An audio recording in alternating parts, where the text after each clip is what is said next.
son ya 10 años desde el final del terrorismo y desde la Universidad del País Vasco queríamos con este acto abordar, digamos, diversas reflexiones que consideramos que aún quedan pendientes y particularmente desde el ámbito académico se pueden hacer desde una perspectiva sociológica sobre el final del terrorismo, sobre la evolución del terrorismo, sobre el inicio, sobre la evolución y sobre el final del terrorismo. Bien, lo que queríamos abordar y lo que queremos abordar en este acto es cuáles fueron las bases sociales originarias de ETA y su evolución, cuáles fueron las causas sociopolíticas del final, no solamente del inicio, sino también del final, y cuáles son los marcos a través de los cuales se entiende ese pasado de la banda terrorista ETA y cuál es su relevancia en perspectiva, la relevancia de cada uno de esos marcos en la actualidad. Está claro que lo consideramos así, que la temática que estamos abordando es de una relevancia central, tanto por el impacto en el pasado en vidas, pero también en heridos, en huidos, en los proyectos de vida, en general en la vida política y social de Euskadi del fenómeno del terrorismo. Bien, el evento lo hemos querido estructurar en tres pequeños bloques, en tres pequeños ítems, ¿vale? Más o menos de 20 minutos cada uno, y habrá un espacio posterior de 15-20 minutos de preguntas. Quería agradecer especialmente a Ander Gurrutxaga y a Javier Elzo, no solamente por su disponibilidad, por aceptar venir a este acto, sino también por el esfuerzo personal que supone, que lo sabemos, en el caso de Javier Elzo, estar hoy aquí. Bien, voy a dar una pequeña pincelada biográfica y ya les dejo hablar a ellos y dejo moderar a Carlos Olías, porque ellos son los que saben y por tanto los que deben hablar en este acto principalmente. Bien, a mi izquierda tengo a Ander Gurrutxaga, que es licenciado por la Universidad de Deusto, doctor en Sociología desde 1984 y 10 años después, en el año 94, catedrático de Sociología de la Universidad del País Vasco. Ha tenido diversos cargos institucionales, desde director del Departamento de Sociología, decano de esta misma facultad, vicerrector de profesorado, etc. No me extiendo porque sería grande, ¿no?, la biografía que podríamos tratar, pero bueno. Y Javier Elzo es licenciado por la Universidad de Lovaina, doctor en Sociología por la Universidad de Deusto y cuenta con estudios en Teología y Ciencias Morales y Religiosas por la Universidad de Lovaina. Ha sido director de la Escuela Universitaria de Trabajo Social de San Sebastián, decano de la ya extinta Facultad de Ciencias Políticas y de Sociología en la Universidad de Deusto y primer investigador para España del European Values Study. Bien, como veis, son primeras figuras académicas en el País Vasco, en el ámbito de la sociología, primerísimas figuras. Y antes de dar paso al diálogo que modera Carlos Olías, como digo, quería agradecer al campus de Vizcaya y a esta facultad, la Facultad de Ciencias Sociales y de la Comunicación, por el apoyo para realizar este acto. También la presencia hoy aquí de representantes institucionales, en este caso de Carlos García, concejal en Bilbao por el Partido Popular, y de otros miembros de movimientos, por ejemplo, como el movimiento de pensionistas, también en esta sala presentes. Bien, digo esto de la importancia de que estén hoy aquí representantes, porque su presencia indica que tratamos preocupaciones que, digamos, afectan o que preocupan, ¿no?, valga la redundancia, a la sociedad civil, ¿no? Y la función del ámbito académico, consideramos desde ahora, es ayudar y acompañar a la sociedad, aportando una visión para ello rigurosa y plural. Por último, también, por supuesto, gracias al público asistente por su asistencia. Y sin más dilación, le doy la palabra a Carlos Olías para que inicie la votación del Bueno, pues muchas gracias a todo el mundo aquí presente. Vamos a comenzar, si os parece, este coloquio tratando con los intervinientes las claves, ¿no?, del pasado, digamos, de este conflicto, ¿no? Para comprender mejor el presente y poder pronosticar el futuro hay que acudir antes a los orígenes, y lo que nos gustaría comenzar es por conocer la visión que tienen de los factores que originaron la aparición de ETA, así como las claves que nos permiten comprender mejor las causas de su legitimación social por parte de la sociedad vasca, ¿no? Y bueno, pues eso es lo que nos gustaría comenzar sabiendo. Muchas gracias. Si le parece... Bueno, buenas tardes a todos. Agradecer la invitación a la Asociación Universitaria Ágora y agradeceros, por supuesto, a todos los que os habéis desplazado hasta aquí y estéis aquí presentes hoy a esta hora de las 4:15 de la tarde, ¿no? Tengo que comenzar con una confesión personal. Es decir, hacía ya tiempo, bastantes años, que no retomaba este tema. Lo tenía incluso bastante olvidado, y bueno, la invitación que acepté de la Fundación me hizo tener que volver un poco a repensar, volver a leer papeles, volver a textos y a capítulos de libros que escribí, pero realmente prácticamente los últimos 15 años no me había vuelto a ocupar yo de ETA y de su mundo, al menos de forma directa, ¿no? Bueno, es una forma, yo creo, de empezar mi propuesta analítica, porque yo creo que hay dos cuestiones previas que me gustaría poner encima de la mesa, porque me da la impresión que tienen más relevancia de la que probablemente se le ha concedido, ¿no?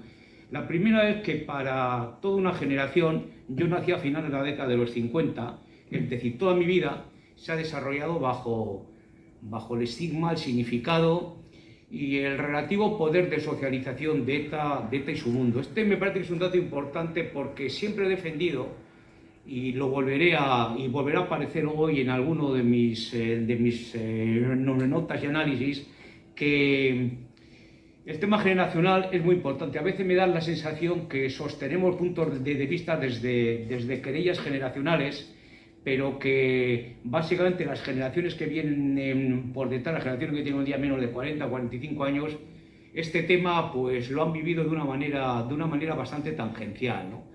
Nos pasa lo mismo cuando hablamos del mundo del franquismo, etc. Yo cuando les digo a mis hijos, y a uno con 34 y la otra con 30 años, les hablo del mundo del franquismo y tal, directamente me faltan al respeto, me llaman abuelo cebolletas, ¿no? Bueno, hasta cierto punto tiene razón. ¿Por qué? Porque es una realidad que para ellos nos ha penetrado hasta la médula. Ellos obviamente es una realidad que no han vivido, es historia, y la historia, como toda, puede ser un gran interesado en la historia de Roma y te puedes haber leído a Gibbon y a todos los clásicos, pero es verdad que tú no eres romano y que en determinados contextos se te escapan necesariamente. Sobre todo toda esa parte de vivencia directa y de encuentro directo. Al final, cuando tocamos este tipo de temas, estamos realmente teniendo que poner encima de la mesa nuestra propia biografía. Es decir, este es un tema que me parece clave para entender algunas de las derivas y algunos de los pronunciamientos que escuchamos de este análisis que de ETA se puede hacer, ¿no? Y en segundo lugar, de mi punto de vista, hay otro tema, que ha sido el poder del discurso, en gran parte ideologizado, pero muy importante también de la política y de lo político, para poderse adentrar en este tipo de situaciones, ¿no? A mí me parece que es un asunto que casi nunca se ha podido tocar, obviamente con ningún tipo de basamento estrictamente científico, académico, incluso con cierta distancia a la hora de analizarlo, que un fenómeno tan vivido que inevitablemente todos los discursos políticos, ideológicos, etcétera, han entrado y han tenido un papel ciertamente muy relevante, tanto que incluso hoy en día resulta difícil realmente tomar distancia y perderlo de vista, porque están condicionando muy mucho, ¿no? El viejo problema de a quién perteneces, de dónde eres, qué opinas, por qué dices esto. Es una especie como de carta de presentación que previamente tenías que hacer para intentar salir relativamente limpio de esta especie de interrogatorio inicial, ¿no? Y esto es un problema sobreañadido a los que obviamente ETA ha ido depositando en la propia sociedad vasca, ¿no? De hecho, 10 años después, bueno, que nos puede parecer mucho tiempo, pero en realidad es muy poco tiempo. Es decir, vivimos un poco en esta especie de paradoja, de gran contradicción. Ha pasado mucho tiempo, pero joder, qué poco tiempo ha pasado, ¿no?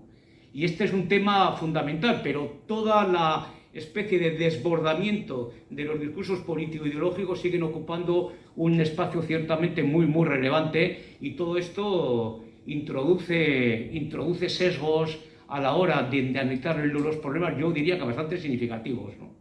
Bueno, preguntaban los presentadores del porqué de ETA, etcétera, etcétera, ¿no? Bueno, yo tengo una primera aseveración.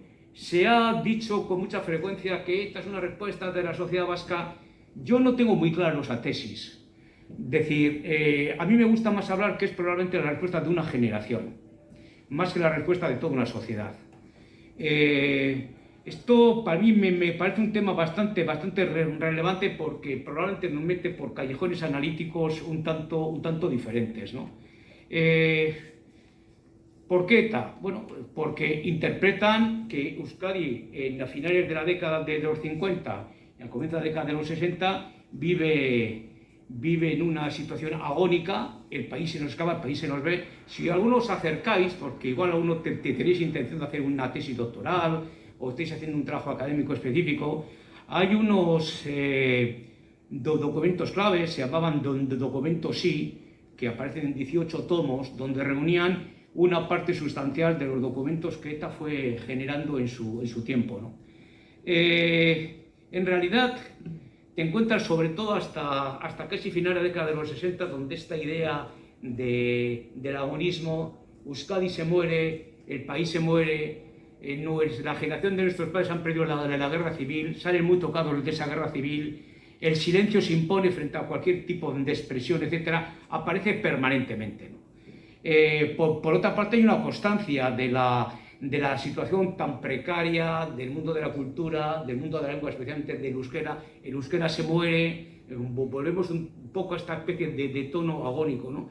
Esto unido a una lectura muy interesante, que yo creo que es uno de los temas que está poco analizado, ¿no? Hay un montón de temas en el mundo que han girado alrededor de ETA que todavía están esperando una buena investigación social, ¿no? Uno de ellos es, por ejemplo, toda la conexión de la generación que provoca la emergencia de ETA con la generación de sus mayores, ¿no? La generación de sus mayores, la mayoría de ellos han perdido la guerra civil, vuelven a casa, algunos han perdido también en todo este proceso su trabajo, han estado condenados a muerte, en fin, hay toda una serie de situaciones ciertamente prolijas, pero que probablemente desde una sociedad básicamente del silencio tampoco hay discursos explícitos al respecto. Sociedad básicamente del silencio, donde el silencio habla. Esto de que el silencio no dice nada no es verdad, el silencio habla, y el silencio es un mecanismo de socialización muy importante para esta generación que va a fundar ETA, porque ellos sí conocen, sí saben lo que ha pasado con la generación de sus mayores, aunque sus mayores no hablen en detalle de qué es lo que les ha pasado, ¿no? Y cómo han sufrido el trauma de la guerra civil, de su pérdida, etcétera, etcétera, ¿no? Hay un tercer elemento a tener muy en cuenta, yo creo que es el franquismo, ¿no? El franquismo al final impide, como sabéis todos, no me voy a detener, pero impide ciertamente que haya voz, que se pueda construir voz, que se puedan construir discursos al margen de lo que el propio sistema dice, generar voces de protesta, voces que puedan realmente afirmar lo contrario que desde las instancias oficiales del sistema puedan decirse, etcétera, etcétera. No hay voz y tampoco encuentran salida. Recordar el viejo dilema de Albert Hirschman, ¿no? Cuando nos habla de voz, salida y lealtad, no hay salida. No hay salida porque los discursos no pueden penetrar en una sociedad tan cerrada que obviamente impide los pronunciamientos al respecto, ¿no? Hay, en cuarto lugar, una cuestión que tiene que ver con una especie de aceptación de que hay que llevar a cabo toda una revisión de la identidad étnica, especialmente del tema de la lengua. Hay que construir toda una literatura, hay que construir en definitiva un nuevo discurso, ¿no? Este es un tema muy importantísimo, porque ETA no es solamente una una organización que va a practicar la violencia armada, sino que tiene todo un frente cultural que al menos en los primeros años es realmente muy, muy importante, ¿no?, a la hora de establecer esta centralidad de recuperación del euskera, de recuperación de la literatura vasca, de construcción en definitiva de todo un marco institucional que pueda hacer posible todo esto, ¿no? No olvidemos, insisto en ello, que hay todo un cierre sociopolítico. Y luego está en quinto lugar seguramente todas las referencias que toman, de dónde las toman, cómo las filtran, el grado de liderazgo interno, el grado de ideologización que van adquiriendo, ¿no?, hasta que llega el momento de una decisión que va a ser una decisión estratégicamente, yo diría que casi definitiva, ¿no?, que es la radicalización de su propia opción a través básicamente de decidir que la lucha armada es un elemento factible inicialmente para luchar contra la dictadura, ¿no? Otra cosa distinta es qué pasa una vez que llega el momento de la democracia, etcétera, ¿no? ¿Por qué todo esto no se desenvuelve de otra manera, o por qué no se para como han hecho otro tipo de organizaciones acordados que hay una ley de amnistía, etcétera, etcétera, ¿no? Bueno,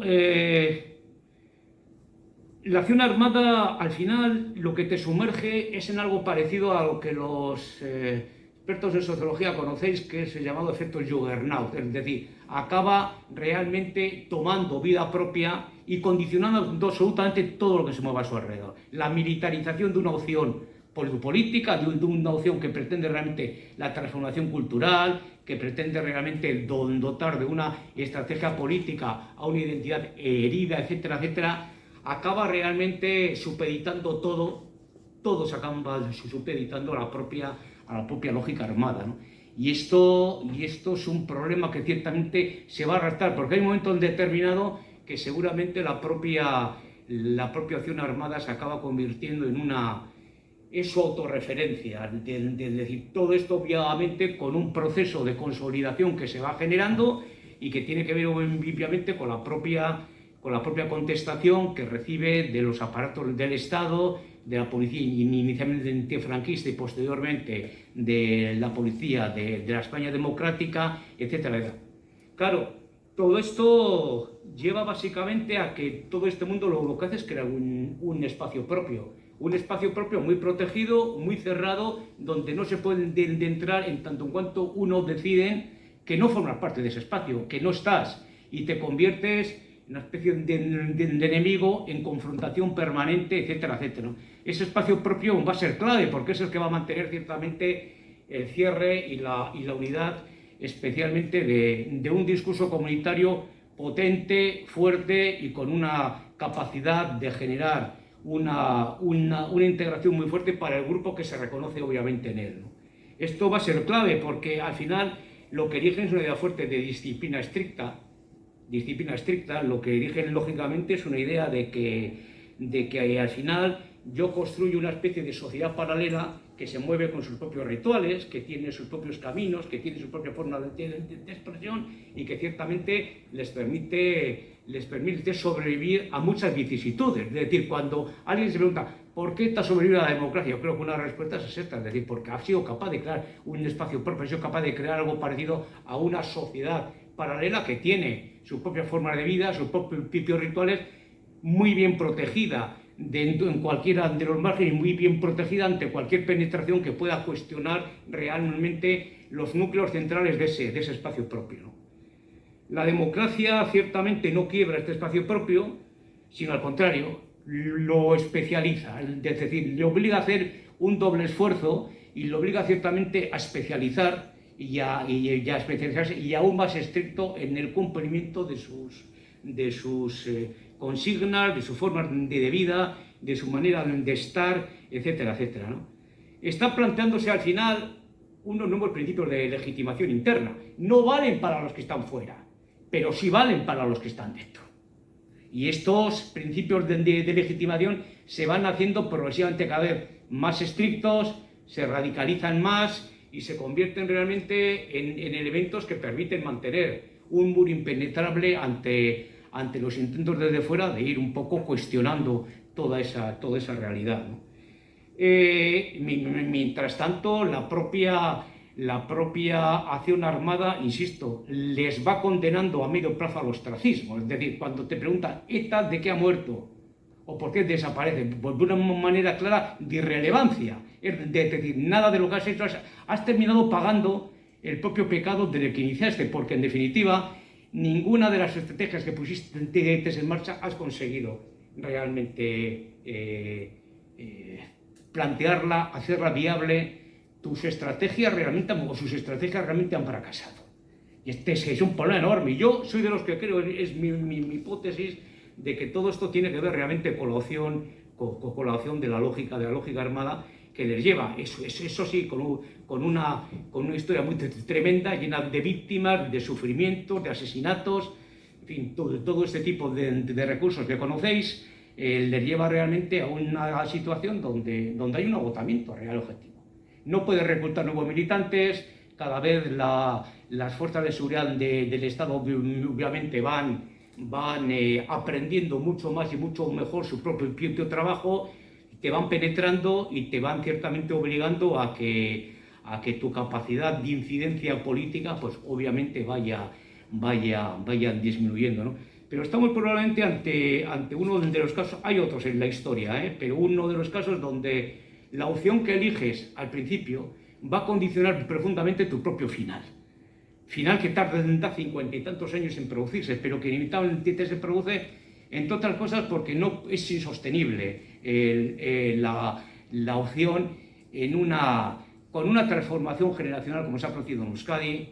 Han pasado 2 generaciones, es decir, ¿dónde reclutas nuevas generaciones a comienzos del siglo XXI? Mucho más complicado. Tienes un problema, después del 2001 el mundo es otra cosa. Es decir, este tipo de cuestiones acaban. Mantener este tipo de estrategias en una sociedad que por otra parte ha seguido creciendo económicamente, ha seguido construyendo su propia idea fuerte del bienestar, etc. Se va haciendo progresivamente. Luego, de un punto de vista político-estratégico, realmente no avanzas nada o casi nada. Te queda realmente seco, parado. Al final, tu carta de presentación, tu contabilidad particular, si hubiese que hacerla, ¿cuál es? Muertos y sufrimiento. Parece una situación ciertamente muy dramática y muy dramatizada, pero con unos resultados políticos realmente muy menguantes, es decir, muy escasos, al menos para lo que fueron las pretensiones con las que todo este proceso fue ciertamente avanzando y se fue básicamente construyendo, ¿no? Bueno, doctor... La democracia... Acabo, perdón. Al final, lo que ETA no puede enfrentar y lo que le viene mal, porque no encuentra antídotos para ello, es con una especie de virus que la penetra y que acaba realmente con ella, es la consolidación democrática.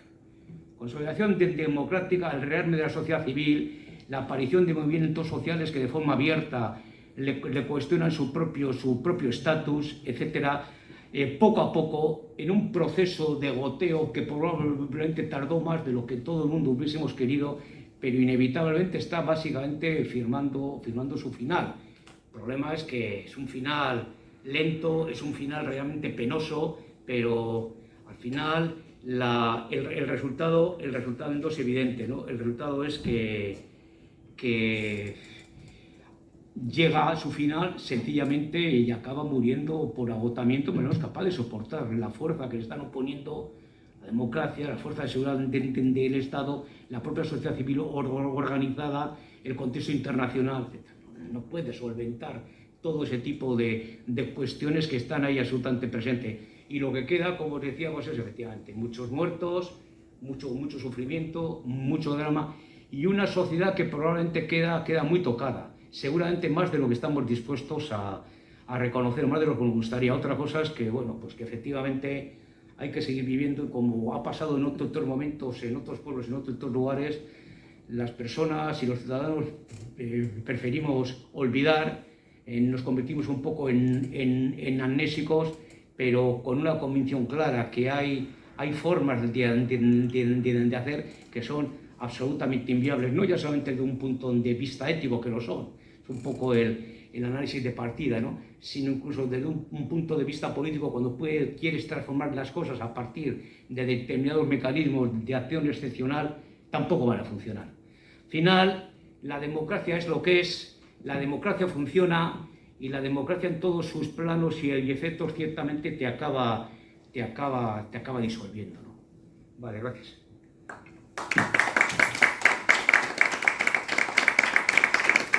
Bueno, pues muchas gracias, doctor Gurruchaga. Ahora le cedemos la palabra al doctor Elzo. También le volvemos a repetir digamos, la pregunta de este primer bloque, la visión sobre los factores principales que influyeron en la aparición de ETA y también, digamos, que las claves de su legitimación social por parte de la sociedad vasca.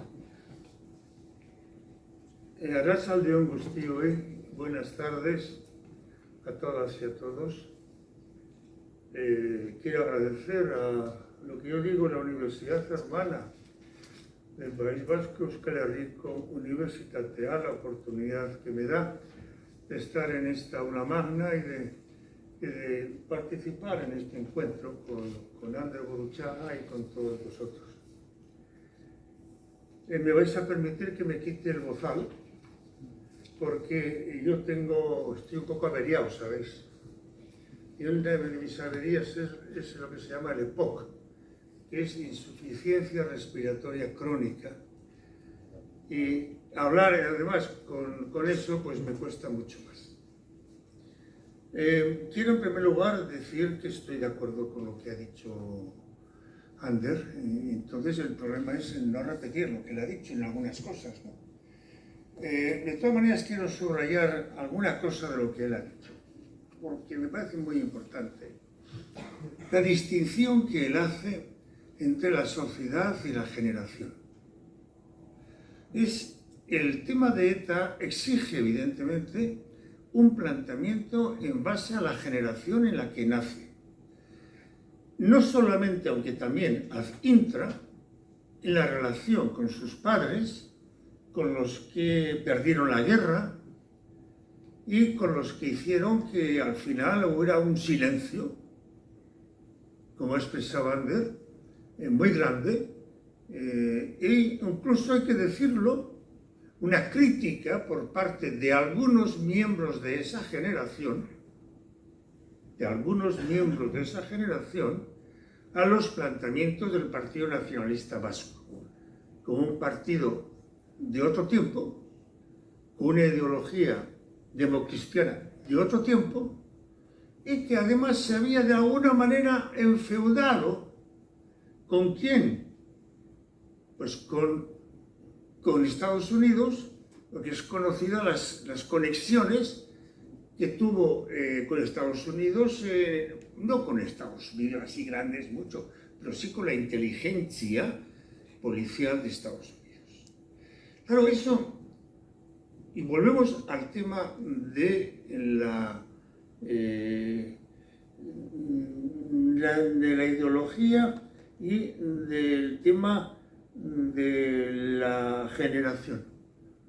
ETA nace el 56, pero donde al principio era un grupo de estudiantes, yo he conocido a algunos de ellos, he estado con ellos, pero ETA realmente acaba cogiendo un poco de fuerza en la década de los 60. Y la década de los 60 es una década crucial para 1000 cosas. Y la década contracultural, que surge en Berkeley. ¿Se dice Berkeley? Berkeley. La Universidad de Berkeley. Estoy un poco ya muy tocado de alas, ¿sabéis? Los nombres se me olvidan, en fin. Y bueno, pues allí creó una revolución de la cual estamos todavía viviendo en gran parte.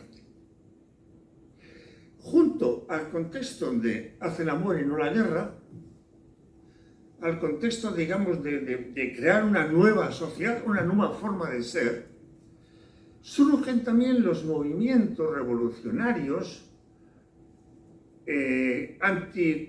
contra la colonización, que aparecen pues, en el sur, en el norte de África. ¿Quién se acuerda? ¿Quién es? Frantz Fanon los condenados de la tierra, les damnés de la terre, Frantz Fanon, o, por ejemplo, los movimientos anticolonialistas que surgen en América Latina, que de los cuales todavía seguimos en este momento, ahora bajo el principio del indigenismo. Claro, en ese caldo de cultivo, en una sociedad que se hace antioccidental en gran medida, donde tiene mucha relevancia no tanto la Unión Soviética, porque a la Unión Soviética le supuso un mazazo muy grande justo el año en que nace ETA, el año 56, cuando aplastan la rebelión de Hungría. Y eso es evidentemente eso fue para la Unión Soviética, fue el principio del fin, que después sería con el aplastamiento de la revolución de 1968 en, ¿cómo se llama este país? En Checoslovaquia, en Praga, sí, en Praga. Por un pequeño incidente que no vale la pena que cuente aquí, yo no estuve allí, porque se estropearon las dos ruedas del coche de un Mercedes viejo con el que pensábamos pasar a Praga mucho antes de todo esto. Y ese día se nos estropeó el coche y cerraron la frontera. No vivir Praga por dentro por chiripa. En el año 68 es cuando se produce, como vos llamáis un frame, un acto extraordinario, que tú has señalado también, cuando ETA decide dar marcha a la vía militar. El primer muerto de ETA es fruto de un encontronazo en una localidad cercana de Tolosa, Ventadarri creo que se llama, en donde hay un encontronazo y muere un guardia civil, Pardines, y un militante de ETA. ¿Cómo se llamaba este hombre? A ver, ¿qué me dice? Sí, fue un personaje muy... Xavi Echevarrieta, que además era un gran poeta. Era un gran poeta. O en el encontronazo mueren los dos. Pero realmente el primer asesinato de ETA, hay discusión si participaron en el descarrilamiento, llegando a Mara en San Sebastián, del tren que va de Bilbao a San Sebastián, el descarrilamiento, cuando iban a una reunión de antiguos militares, o no sé qué era exactamente, pero no hay certeza de que eso sea así, no hay certeza. Pero sí hay certeza en un dato. Creo que fue el 3 de agosto de 1968, ETA asesina a Melitón Manzanas, un torturador notorio y conocido, digamos, por mucha gente. Yo creo que ese es, debéis beber agua, pero se me seca la boca con las medicinas que me dan. En ese momento yo creo que surge de alguna manera lo que será después. Hasta entonces había sido en gran parte un grupo de estudios, evidentemente tenían sus ideas, tienen sus trabajos, no me vendrá el nombre, era un libro que se hizo muy famoso en aquellos tiempos, pero sí pensaban que tenían que ser la respuesta a la inoperancia del PNV, pero no pensaban en un primer momento en la lucha armada. El tema de la lucha armada fue un tema muy discutido con ellos. En una revista Sutik, que yo en mi tiempo tuve ocasión de leer bastante Sutik de los comienzos, que es donde el órgano interno prácticamente, no de ETA, sino del MLNV, como ha dicho muy bien Ander, y por una vez tenía razón Aznar cuando habló del MLNV, porque el MLNV es una realidad. Hay un libro que os recomiendo si lo encontráis, Euskadi Guduar, Euskadi en Guerra, que se editó en la editorial Ekin, y lo encontráis ahora supongo que estará por aquí también, ¿no? Donde explica con detalle en qué consiste el MLNV. Es un movimiento de liberación nacional y social. Eso es el MLNV, del cual la cabeza desde el primer momento fue ETA.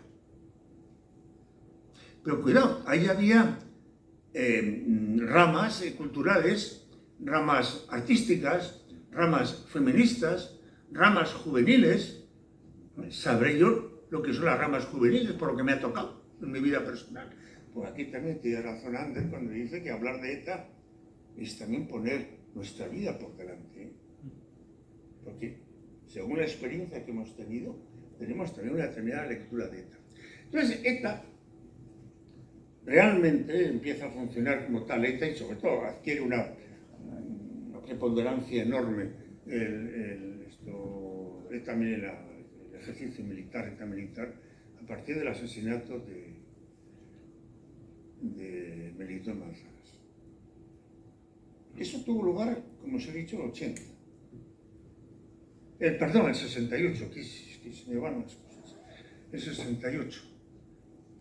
No hay que olvidar entonces, hablando de nuevo en la cuestión generacional y en el contexto, que los primeros años de ETA era un referente no solamente en la juventud vasca, sino también en la juventud española.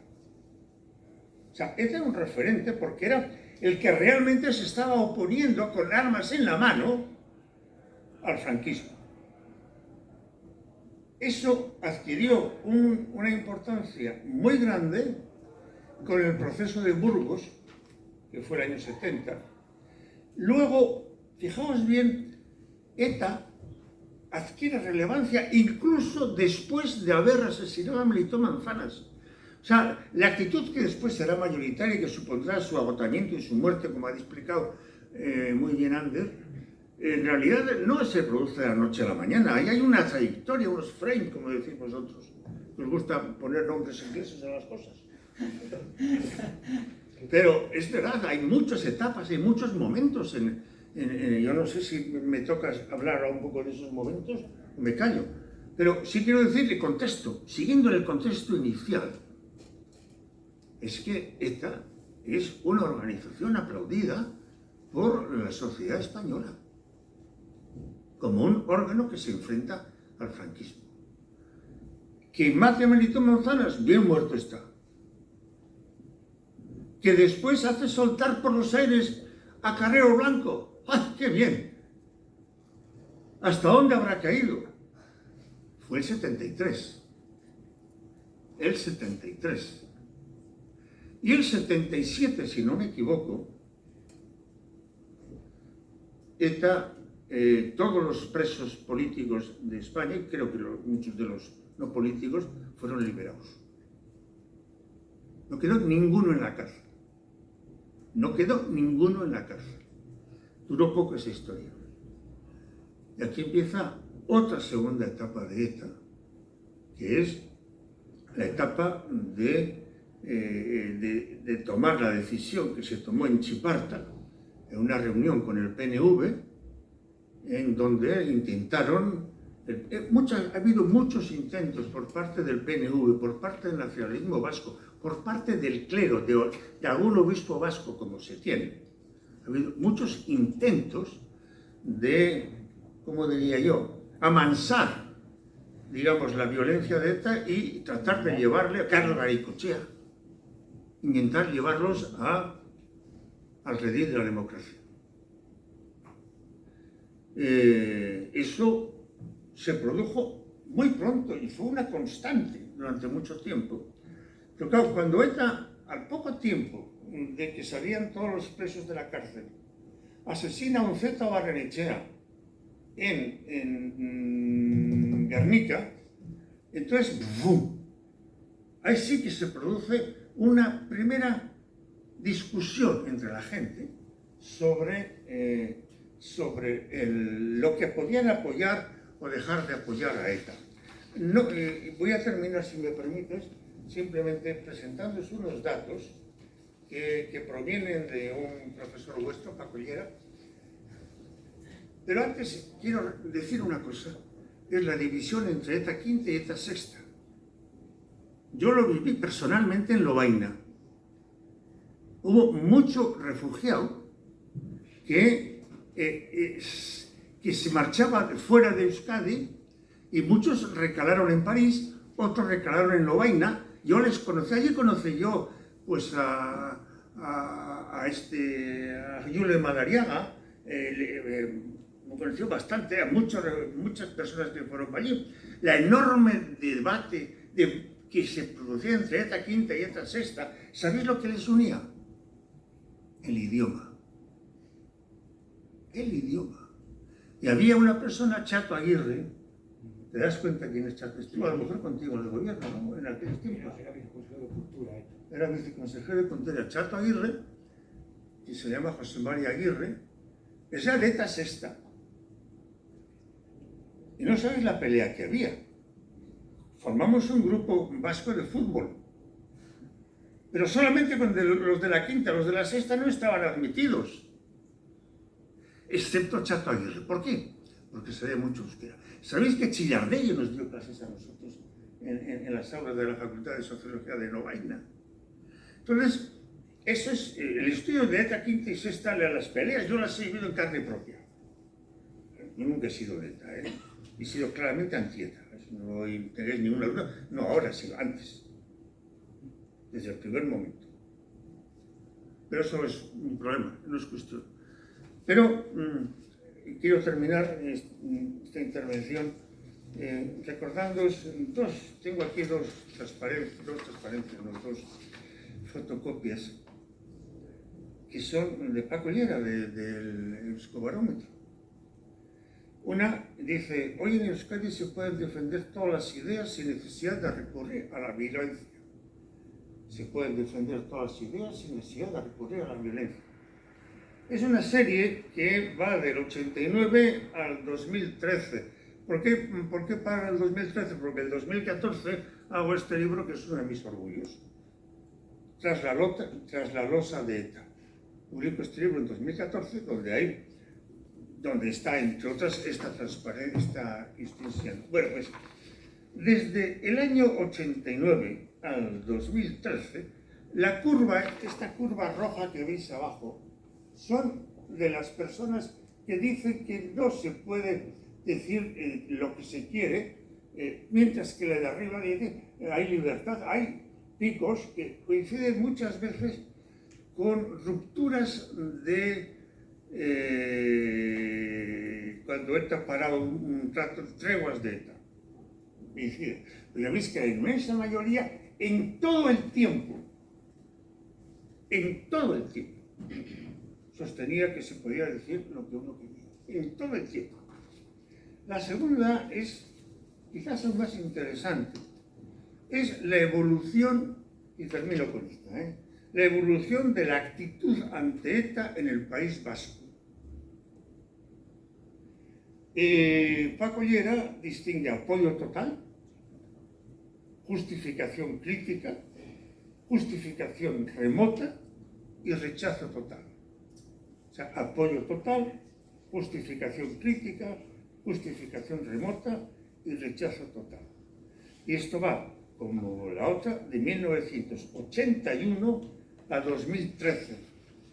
Después hay más, O sea, sigue la serie, pero yo ya no. Yo, como ha dicho Ander, yo también he cerrado la carpeta de ETA, ¿sabéis? Yo lo que tenía que decir de ETA ya lo he dicho. He escrito muchos artículos, he hecho informes y escribí este libro que os enseño y se acabó. Ahora, si me llaman, sobre todo si me llaman de una universidad, pues evidentemente vengo, pero yo hasta aquí. Fijaos aquí. La línea roja de arriba es la que supone rechazo total. Las dos de aquí abajo suponen aceptación total o aceptación con algunas condiciones. Y en medio es aceptación crítica. Claro, lo veis, ¿no? La de arriba es rechazo total. Las dos de abajo son la aceptación total o aceptación válida, que a justificación crítica y la de aquí la justificación remota. Esto es una radiografía perfecta de lo que ha supuesto el apoyo a ETA en la sociedad vasca. Esto es. Está perfectamente reflejado aquí. Fijaos bien cómo al comienzo del año 91, ETA es el momento en que tiene la mayor aceptación social, la mayor justificación social. Fue en ese tiempo que os he dicho en el que ETA pues, surge y aparece como realmente el portaestandarte de la lucha contra el franquismo y de otra nueva sociedad. Bueno, me lo dejo aquí porque yo soy un charlista. Bueno, muchas gracias, doctor Elzo. Vamos a avanzar en este coloquio. A continuación, saltamos en el tiempo, después de que los intervinientes nos hayan presentado las claves de los orígenes de ETA y su legitimación social en el pasado.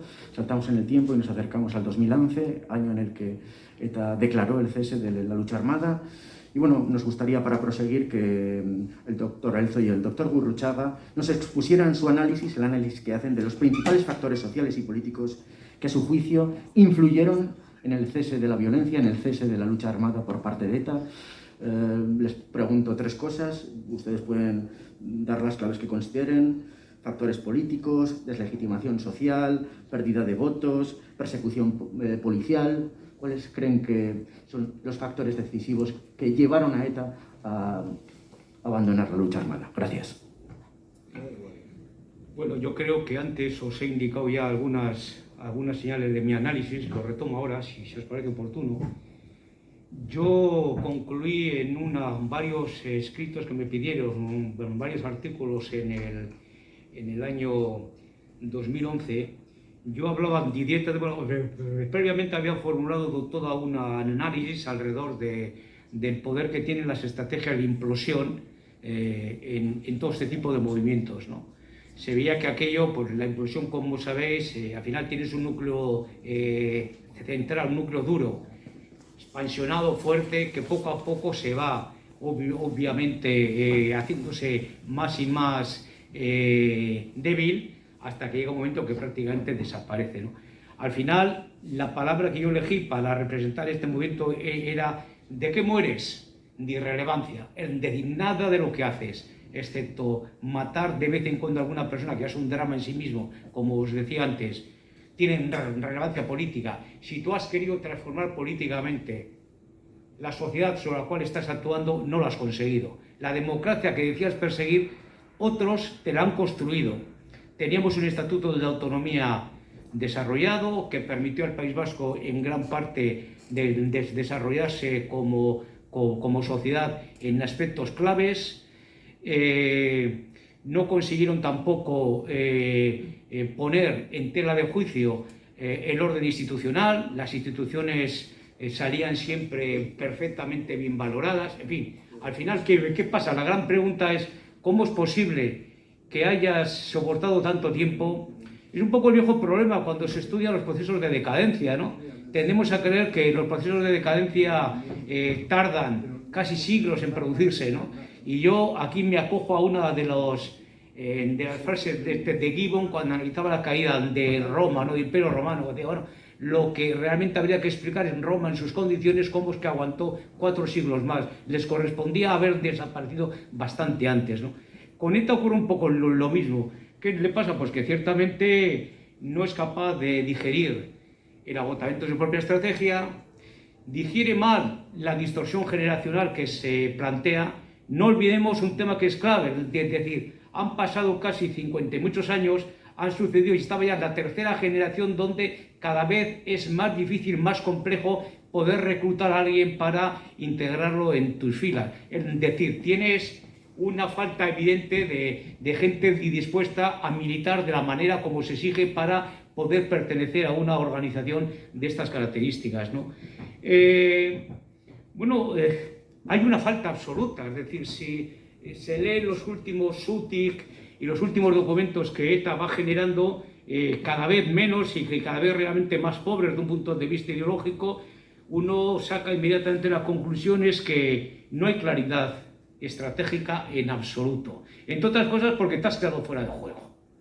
de decir, ¿qué propones en el año 2010 cuando tienes un orden internacional que se ha cerrado absolutamente después del 2001, cuando tienes una sociedad democrática en España y por supuesto en el País Vasco desarrollada, tendrá sus imperfecciones, pero desarrollada?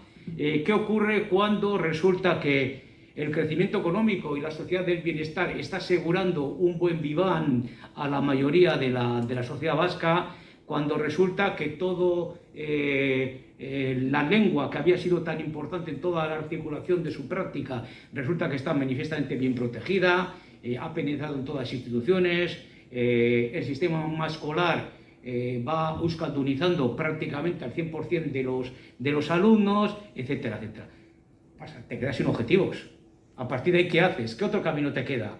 La disolución, la desaparición. ¿Por qué? Porque aquello que pretendiste hacer resulta que no tiene ningún sentido. Por otra parte, no olvidéis, y yo sigo insistiendo mucho en esto, me parece que la consolidación democrática es clave. De decir, a ETA lo que peor le sienta es la consolidación de la democracia. Le sienta muy mal. Eso junto a la progresiva acción política, manifestaciones populares, etcétera, etcétera, de todos los movimientos sociales que se van gestando, el gesto por la paz, etcétera, etcétera. Hay un montón de sujetos no directamente políticos, pero que están incidiendo de manera muy significativa. Y sobre todo luego hay bastiones que fueron para ellos importantes que sencillamente se van alejando. Si tú quieres tener un porvenir político, ya sabes dónde no tienes que estar. No te acercas a ese mundo porque ese mundo está, pues claro, las nuevas mesnadas que van entrando al mundo de la política y comienzan a militar y la izquierda adversaria saben perfectamente que ese no es su mundo, que tienen que olvidarse de él, que no es realmente una realidad que seguramente les costará negar de manera abierta y contundente, pero se van claramente tomando distancia de ella y sencillamente no quieren saber nada. No quieren saber nada porque saben que no tienen posibilidades de medrar políticamente ni tampoco de llevar a cabo cualquier estrategia política que pudiesen haber puesto en marcha, ¿no? ¿El resultado cuál es? El resultado es un proceso de decadencia que acaba en un agotamiento y que conduce irremediablemente, yo diría, a la relevancia como producto de una muy mala estrategia desarrollada prácticamente desde la década de los 60, pues que obviamente nos pasa por encima, cuesta un sufrimiento enorme, cuesta muchos muertos, cuesta muchas vidas y que realmente nos corta el alma, que probablemente todavía no hemos sido capaces quizá de componerla del todo, ¿no? Bueno, pues si le parece ahora, por favor, doctor Elzo. Bueno, una vez más estoy de acuerdo con lo que dice Ander e insisto en lo que tú acabas de decir. Claro, ETA se enfrenta a una consolidación democrática avanzada y ante la cual en realidad no tiene sentido la violencia armada. Yo aquí hago un matiz. La violencia armada, porque ETA cae ciertamente por lo que hemos dicho, cada vez es más marginal, cada vez hay menos gente que la apoya, habéis visto los gráficos que os he enseñado, yo hice un estudio para el Arteco el año 2008 para saber cuántos escolares apoyaban la acción de ETA y claro, había habido un descenso terrorífico. Yo durante muchos años he hecho estudios de juventud, entonces eso era muy claro, había un descenso. No hay que olvidar, cuidado, la acción policial y la acción judicial.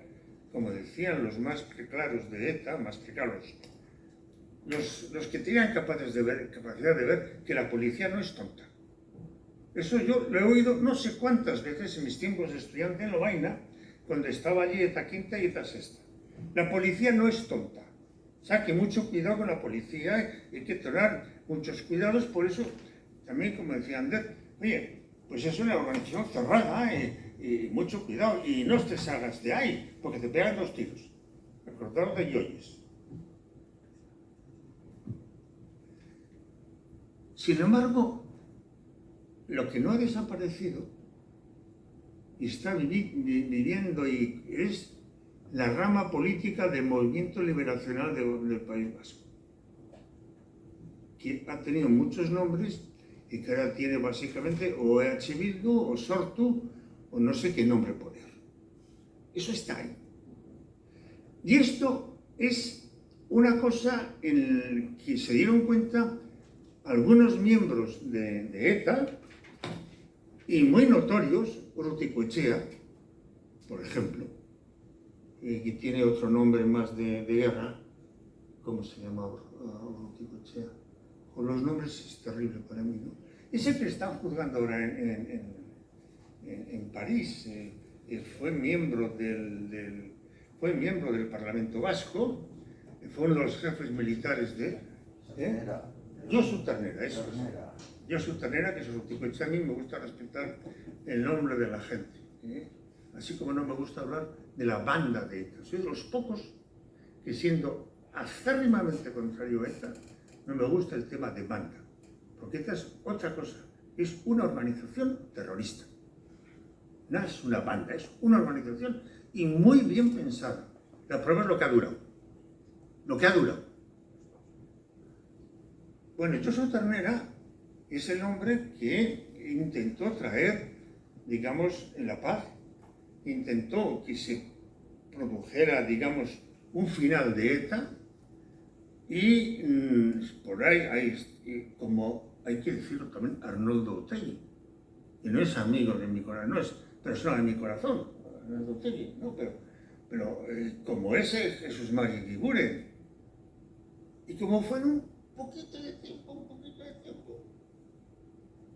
Mayor Oreja, cuando se juntaba con el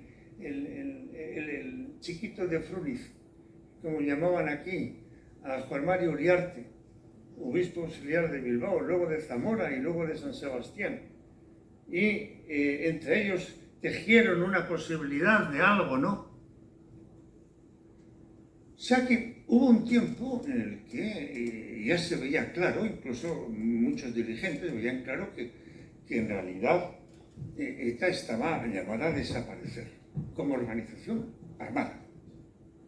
Pero no tenía por qué desaparecer la ideología básica que ha mantenido siempre el MLNV, que eran 4 cosas que luego han seguido. Una Euskadi unida,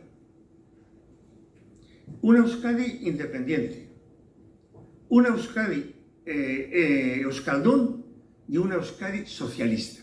No quitéis ninguno de los 4. Eso está en el primer ETA y está en el último, con un añadido que os diré. Pero esas 4 ideas, una Euskadi única, una. O sea, eso suponía la Comunidad Autónoma Vasca, la Foral de Navarra, las 3 de Iparralde, eso es única, independiente, la creación de un Estado vasco, la soberanía vasca. ¿No suena este rin a los discursos de Otegi de ahora? Eso estaba allí ya. Una Euskadi euskaldun y una Euskadi socialista. Claro, el tema socialista es como el de democracia, es un poco se estira y se coge, ¿no? Evidentemente no es la democracia, pues qué voy a decir yo, de Pachi López perdón, el socialismo de Pachi López, es una sociedad. En algún momento yo he dicho que podía ser bolivariana, y es verdad, es bolivariana, pero era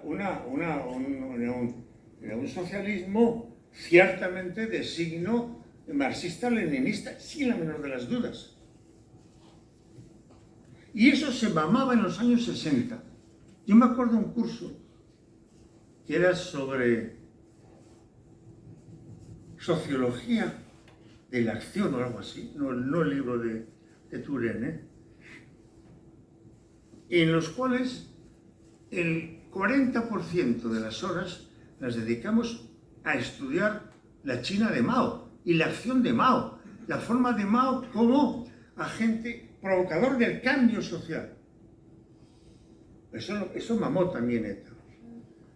Entonces se produjo en esos tiempos un momento en el cual se decía, ya sabemos que hemos perdido la batalla militar, pero no debemos de perder la batalla política. Entonces, para ganar la batalla política, hace falta que desaparezca el órgano militar. Y eso lo hubieran conseguido en los tiempos de Josu Ternera, el de Arnaldo y el socialista Eguiguren, son conocidos los encuentros que tuvieron en un caserío, Chillarte creo que se llamaba, y si no se consiguió el fin de la violencia de ETA entonces, fue porque hubo un golpe de Estado en el interior de ETA. Y entonces saltó por los aires Josu Ternera y entró otro cuyo nombre no me viene, y pusieron la bomba en la T4 en Madrid.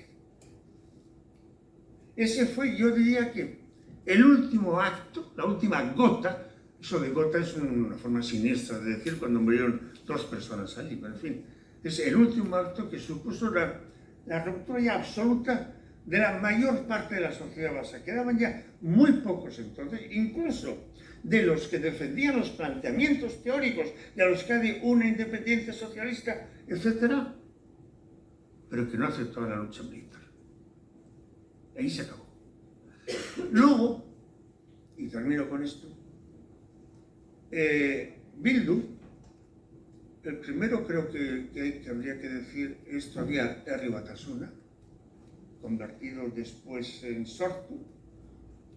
Dicen que hay que añadir 3 objetivos más a la acción del Movimiento de Liberación Nacional Vasco. Ya no utilizan el término, pero son un conglomerado, que son el movimiento feminista,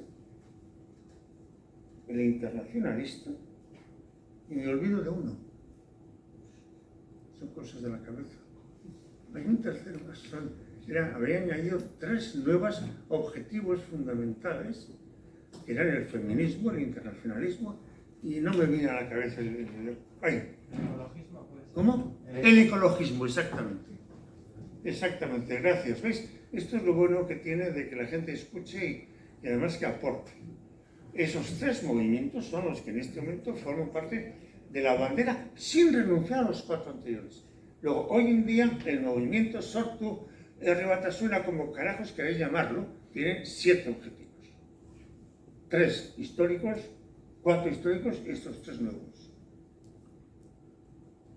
Bueno, pues a pesar de que nos encantaría continuar, no nos queda más remedio por, digamos que, deberes de los participantes de acortar este coloquio y vamos a pasar al último turno. Vamos a cederles la posibilidad de preguntar a los participantes. No obstante, antes de hacerlo, queremos también acercar el tema a la actualidad más reciente y proponer algunas cuestiones que pueden también sugerir algunas preguntas, como por ejemplo la escisión por parte de Sortu de su rama ATA, el Movimiento por la Amnistía y contra la Represión, que abogan por la amnistía total de los presos. También las declaraciones recientes del coordinador general de H. Bildu, Arnaldo Otegi, y del secretario general de Sortu, Arkaitz Rodríguez, en las que sentían enormemente el sufrimiento causado por ETA por primera vez.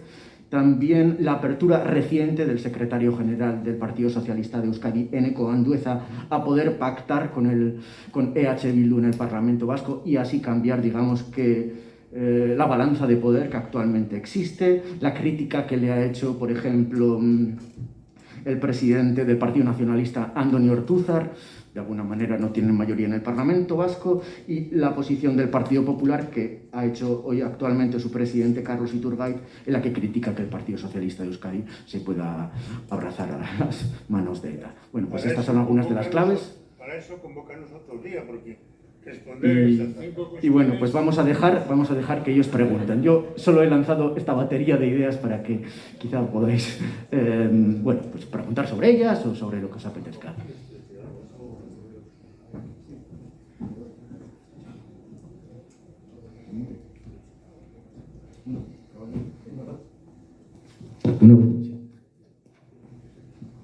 Hola, buenas, me llamo Carlos, encantado.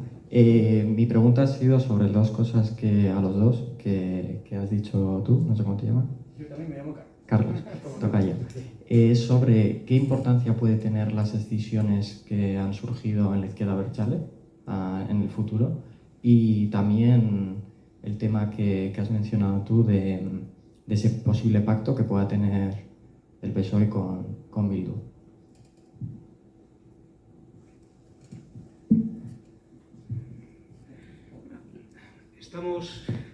Yo os decía al principio que a mí me da siempre una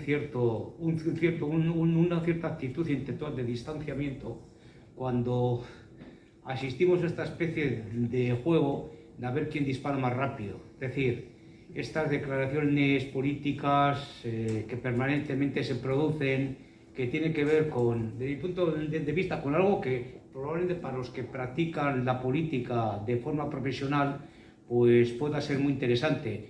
Probablemente para el ciudadano en general, que necesitamos estar bien informados por razones obvias, pues también puede tener un cierto interés, pero es un interés mucho más distanciado.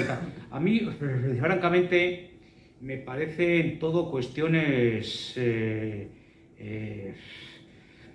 que responden básicamente a una cuestión fundamental, que es aquello de callar, hablar por no callar. Es decir, hacer en estos momentos cábalas alrededor de cuáles pueden ser en un futuro inmediato tus alianzas políticas. Me parece que podemos pasarnos la tarde entera y podemos dedicar 2 cenas y 2 comidas, incluso aburrirnos a nosotros mismos jugando. Pero para eso yo creo que mejor dedicarse a un sudoku, puede estar más interesante, o volver al viejo oficio de los crucigramas, ¿no? Sí, porque llega un momento que no sabes muy bien de qué hablan, sobre todo partidos que tienen problemas internos serios, de desgaste. Se están convirtiendo progresivamente en un partido de cuadros, por ejemplo el Partido Socialista, un partido de cuadros, arrastra poco, tiene un movimiento sindical muy debilitado, etc. Digo, bueno, ¿por qué no se dedican ustedes a formular una propuesta política de verdad bien pensada para los tiempos que corren, ¿no? Y no nos dedicamos básicamente a los juegos florales, porque me parece que además, por detrás esto, y esta es una crítica que hago de forma clara y abierta, ¿no? Hay una cierta vagancia intelectual. Vamos a ver, construir política en estos momentos no es lo mismo que construir política hace 20 años. Tienes que entender un tiempo enormemente complejo, con una cantidad de matices impresionantes, que en otros tiempos probablemente no existían, pero que progresivamente más. A mí, por ejemplo, en estos momentos en la sociedad vasca me preocupan mucho más otros temas. Me preocupa, por ejemplo, cómo vamos a resolver el problema de la cuarta revolución industrial. Cómo vamos a resolver el problema del relevo generacional. Oiga, ustedes están barajando cifras cercanas al 40% de paro juvenil. ¿Qué van a hacer con todo eso? Cuando sabes que el empleo es un problema objetivo y estructural. Cuando sabes que hay una crisis profunda del sentido del trabajo. Cuando sabes que hay una crisis profunda de la sociedad laboral. Cuando resulta que tienes un problema extremadamente serio con la estructura demográfica. En fin, yo quiero, con perdón, que los partidos me respondan a eso. Y que no se entretengan jugando, pues como me contaba en su momento hace ya muchos años, a mediados de los 80, Ramón Lavallen, que haciéndole una entrevista en profundidad me decía: Ander, que penséis demasiado, que hacer política es como jugar al frontón, la da según viene, me decía. Yo entonces no le entendí, reconozco que no entendí, me pareció una frivolidad lo que me dijo. Posteriormente me he dado cuenta que efectivamente aquello tenía mucho más fundamento de lo que yo fui capaz de captar, ¿no? Insisto, yo quiero que los partidos piensen y me definan un futuro para esta sociedad. Cuando resulta que hay 240.000 jóvenes menores de 25 años que están esperando respuestas a toda una serie de interrogantes que hay, etc., y sobre todo que se enfrenten con la cruda realidad. Y es que el incremento del grado de complejidad que tenemos en nuestras sociedades es enorme. Cuando la gente dice, no, es que me desafilio, me escapo, no quiero saber nada del mundo de la política, y te empiezas a dar cuenta cuando vas analizando los datos que aparecen, que es que resulta que hay más de la mitad de los jóvenes que se quedan en casa, no van a votar, etcétera, etcétera. Digo, bueno, oiga, ustedes tienen otro tipo de problemas, enfrenten esa realidad. Si no, ¿para qué están? ¿Para dedicarse a los juegos florales? Yo creo, y perdonadme, igual estoy siendo un poco brusco con estas cosas, pero yo creo que les hacemos más caso del que merecen. Y yo creo que hay que olvidarse de la vagancia intelectual, hay que empezar a trabajar de verdad, y hay que empezar a hacer programas sólidos y serios. Y si tú dices que quieres involucrar a la sociedad, hazlo, pero de verdad, interprétame para empezar el tipo de de sociedad que tenemos delante de nuestros ojos, es enormemente complejo, pero no ya porque lo diga yo, sino porque tú te vas a leer los datos, sin ir más lejos, del sociómetro vasco, y te está diciendo cosas extremadamente interesantes. Te vas a leer toda la documentación que está sacando casi todos los meses el CIS, más allá de las encuestas sectoriales, y te está dando datos con una precisión impresionante. Te vas a analizar qué está pasando con toda la implantación de la automatización, la robotización, la digitalización de las empresas, qué está pasando con toda la cuestión que gira alrededor del problema del talento, etc. Y nos tenía que poner realmente firmes para poder comprender otra realidad, porque nos metemos en una fase donde nos terminamos agotando a nosotros mismos, básicamente, ¿por qué? Por falta de creatividad, es decir, por no enfrentar los problemas tal como están. Y yo quiero escuchar eso. Quiero escuchar de eso a Andueza, quiero escuchar que Otegi me hable de eso, que no me diga que es de izquierdas porque no entiendo qué dice cuando dice que es de izquierdas. Con perdón, no entiendo. Quiero que me lo clarifiquen. A no ser que nos conformemos con esto que analiza también Piketty, ¿no? En el último libro, Capital e Ideología. Dice, es que la izquierda socialista francesa dice que es una izquierda brahmánica, dice, ¿no? Son como los brahmanes en la India, exactamente igual, ¿no? Bueno, tenemos un problema enorme con todo esto, y además los datos que hay, los datos empíricos, están señalándote otras dimensiones absolutamente significativas, y nuestro problema es dónde queremos realmente poner la cabeza, la inteligencia. La perspectiva estratégica es fundamental, y la inteligencia práctica también, y esto, como muy frecuentemente se olvida desde el mundo de la política práctica. Hay que estudiar más, hay que leer más y hay que escuchar más. Nos queda poco tiempo y vamos a hacer alguna pregunta más, pero les pedimos, doctor Enzo Iurruchaga, que si pueden ser breves, mejor. Muy breve. Primero, quiero subrayar la importancia, sobre todo para los que sois estudiantes de sociología, ciencias políticas, incluso comunicación, leeros los sociómetros vascos, que son un instrumento extremadamente importante. Leeros los textos del CIS, que son muy importantes. Pueden tener sesgo como todo, alguna cosa, pero no se puede engañar tan fácil como se dice. Y hay otras encuestas extremadamente importantes, por ejemplo, las que hace FOESA, la antigua FOESA, que ahora lo ha cogido, creo que es Cáritas, o quién ha cogido, no sé. Que son, eso es tan importante como entender, yo qué sé, la teoría de la anomía en Max Weber. Bueno, respecto a las dos preguntas que haces, yo creo que el río Batasuna o Sordo, como se llame, va a poder mantenerse. El otro podrá ser un acundo, una especie, digamos, de punza que le haga pensar, pero bueno, no van a poder, porque nosotros estamos en la realidad. Es cierto que plantean alguna cosa muy importante, como es el tema de la liberación de todos los presos de ETA. Yo no me quiero extender en ese punto, yo tengo mis opiniones al respecto. Creo que el trato que reciben es injusto, a pesar de que hayan sido auténticos criminales. Yo sé lo que he sufrido a cargo de ellos, pero no creo que es eso. Bueno, esa es la primera pregunta. La segunda, Dios dirá, ya se intentó hacer en los tiempos de Garaikoetxea, cuando se produjo la escisión en el PNV, de hacer un gobierno EA-PSE, y el tercero, ¿cuál era? EA, Euskadiko Ezkerra. Todavía Euskadiko Ezkerra. Y pudo haber salido, y puede perfectamente bien salir. Puede perfectamente bien salir dentro de X años un gobierno formado por el PSOE y Herri Batasuna.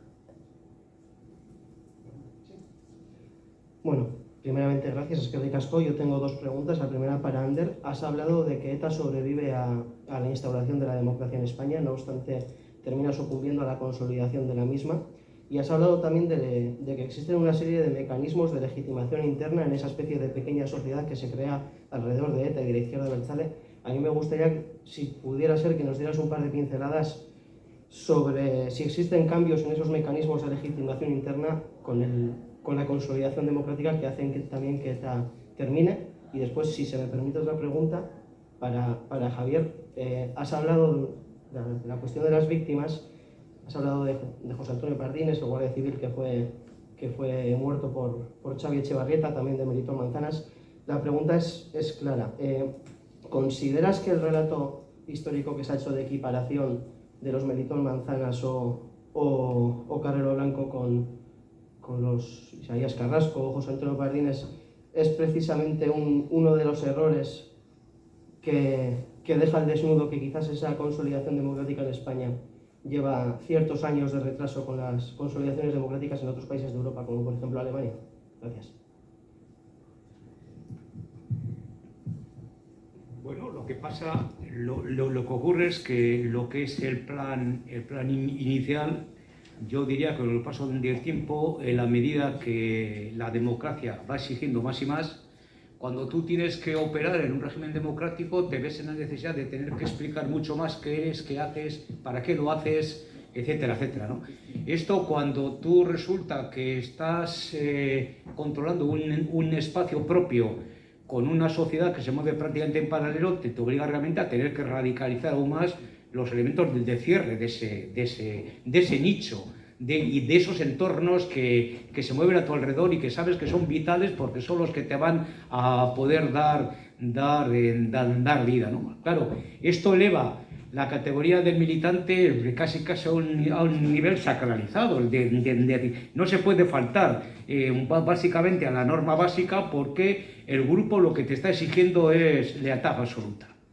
Esto lo único que va ocurriendo es que se radicaliza más y más y la posibilidad de escape, la posibilidad realmente de construir una democracia interna con mecanismos, buscando parangón en otras partes de participación, etcétera, sencillamente no son posibles porque el propio contexto en el cual estás definiendo tu acción armada te lo impide. Las organizaciones militares, como sabemos, no son organizaciones democráticas. Democrática y acción armada es algo que choca bastante. No se discute nada, obviamente, pero no tiene ningún sentido. Se obedece y se hace lo que la organización en un momento determinado decide que hay que hacer. Pero esto, insisto, no es nuevo, Lo encontramos, por supuesto, en ETA, pero lo encontramos cuando estudiáis cualesquiera organizaciones militares en Latinoamérica, etcétera, etcétera, donde este hecho se produce. Es, diríamos, una consecuencia prevista de un modelo de acción y de una manera de organizar y de organizarse que es o que guarda consonancia absoluta con el tipo de acción política y armada que está llevando a cabo, ¿no? A ver, ¿de qué era? Las víctimas. No se puede equiparar, pero no se puede olvidar ninguna de las dos. O sea, la respuesta lisa y llana. Es una cuestión complicada, te lo aseguro. Yo la he defendido en sitios complicados y siempre me he llevado el San Benito de equidistante. Pero no es eso. Aquí ha habido una violencia que es la violencia de la organización terrorista ETA. Y ha habido también otras violencias por los batallones vasco-españoles, o no sé cómo se llamaban, vasco-español. Después hemos tenido, y otra cosa que es estructural y muy grave, al cual no se ha querido abordar nunca con realidad, es la realidad de las torturas policiales y la realidad de las torturas, que en algunos casos con resultado de muerte y con personas condenadas y luego graciadas muy rápidamente, como el general Galindo. Perdonad, los nombres se me atascan. Galindo fue condenado por el asesinato, bajo la tortura, de Lassa y Zabala. Y fue condenado a 73 años de cárcel. Recurrió al Supremo, que lo condenó a 75. Luego recurrió al Tribunal Supremo, que dijo que no se admitía trámite. A los 4 años, Aznar lo sacó de la cárcel. No tengo ningún interés en que ese señor siga en la cárcel. Pero ahí sí que hay una diferencia entre el trato que recibieron, digamos, estos, el que están recibiendo los etas a tierras de los cuales, Dios santo, no son santos de mi devoción, os lo aseguro, ¿eh? Yo ya sé lo que es estar mirando debajo del coche y estar con una escolta detrás mío todo el tiempo, ¿eh? Aquí en la universidad, que tener que cambiar de despacho porque había detectado la Guardia Civil, vino a decirme, oiga, que hemos encontrado papeles diciendo que usted está con una mujer que era Teresa La Espada. Teresa La Espada, fue colaboradora mía, y tiene usted su despacho frente al ascensor. Fijaos hasta dónde habían llegado. Luego, yo no son santos de mi devoción, pero eso no quiere decir que se les pueda tener tantos años en la situación 1 en la que están en las cárceles. Lo siento, pero es que yo tengo que estar en San Sebastián a las 7 por una cosa sobrevenida ayer a la noche, además. No pasa nada. Un correo a la 1. Sí, lo sabemos y les agradecemos tanto al doctor Elzo como al doctor Gurruchaga que nos hayan acompañado esta tarde, también a todos vosotros que nos hayáis acompañado durante todo este coloquio. Os pedimos perdón a aquellos que querríais haber hecho una pregunta y no habéis tenido la oportunidad. No, seguramente la culpa es nuestra y por eso nos disculpamos. Tengo mono de alumnos. Y estamos muy agradecidos de que hayáis estado aquí con nosotros esta tarde.